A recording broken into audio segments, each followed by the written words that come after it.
So this is a lesson and play-along video for one of the easy duets from my free beginner method book. There's a link for that free method book in the description of the video. But what we're going to do in this video is first I'm going to play the duet with my friend Natasha, and then we're going to play the student part with counting out loud, and then I'm going to play the teacher's part with counting out loud, so you can play along while I count. And then I'm going to play the teacher's part with a count in, but not counting out loud while I play.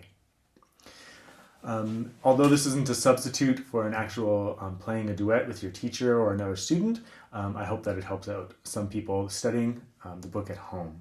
So let's take a look at that video of the duet.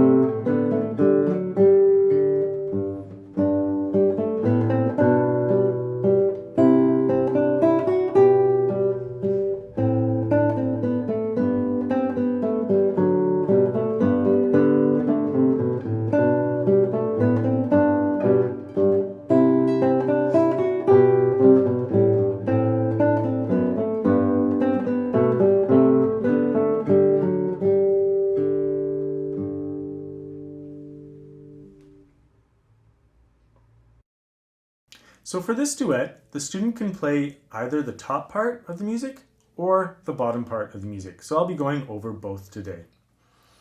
So what we're going to do first is I'll play the student part on its own while counting out loud. First I'll do the top part, then I'll stop, then I'll do the bottom part. And then I'll play, and then you can play along with either of those, but then I'll also do it without counting in order for you to play along. So, this piece is usually attributed to Bach, by the way. It's a keyboard work, right? And it's part of Bach's collection of pieces from the era. So it was often attributed to him, but it's pretty much decided now that it was written by Christian Petzold. So, but nevertheless, it's the famous Minuet in G. So we're going to play the top part first, and I'll count out loud so you can play along. So it's in 3, so I'll be counting 3 for nothing. So 1, 2, 3, and then we'll start. So the top part of the duet. 1, 2, 3. 1, 2, 3. 1, 2, 3. 1, 2, 3. 1, 2, 3.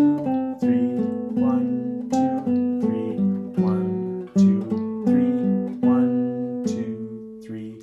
1,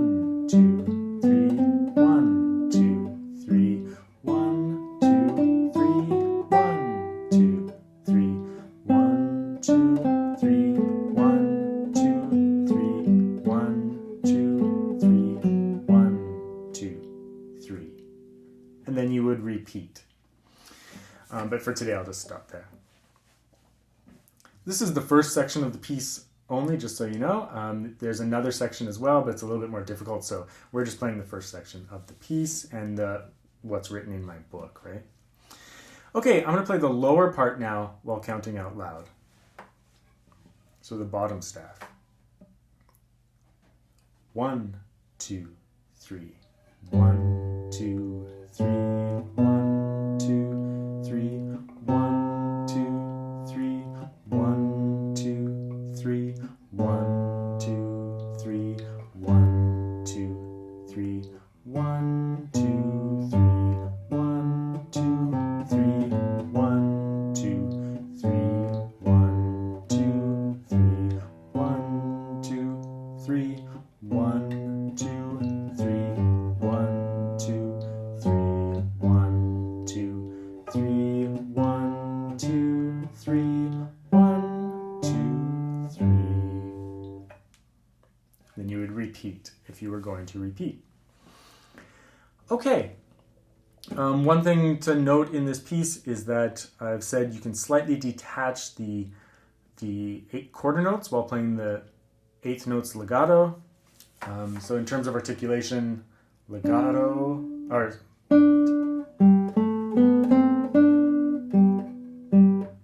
a little bit of detachment on the quarter notes if you like. So I'm going to play the top part without counting out loud. So for this time through, you should play the bottom part while I'm playing the top part. So teacher's playing the top part, students playing the bottom part. I'll count us in though, just to make sure that we have the same tempo, and make sure you look for my nods out of the corner of your eye in order to pick up on some of the starts. So I'm playing the top part, you're playing the bottom part. 1, 2, 3.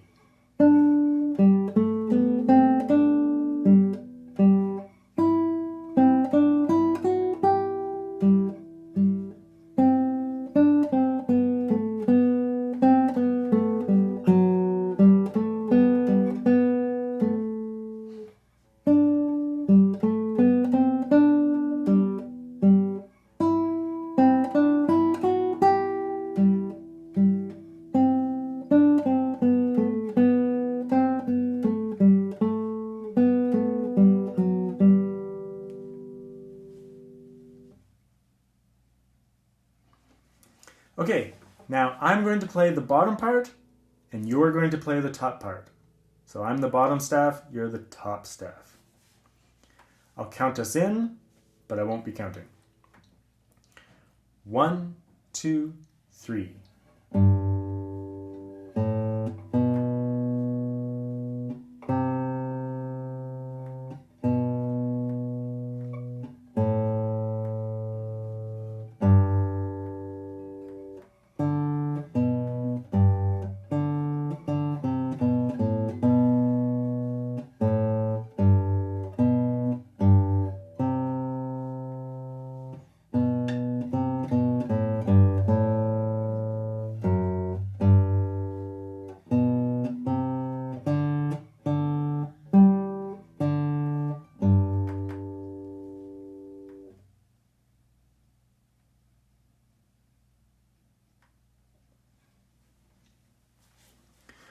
One thing I'll mention is that if you don't have the speed, the tempo of the piece up to speed yet, just take a lot longer to practice the piece. You can still watch the video and pick up on the timing of the piece and just listen. If just by listening to it, you'll be able to pick up lots on playing the piece.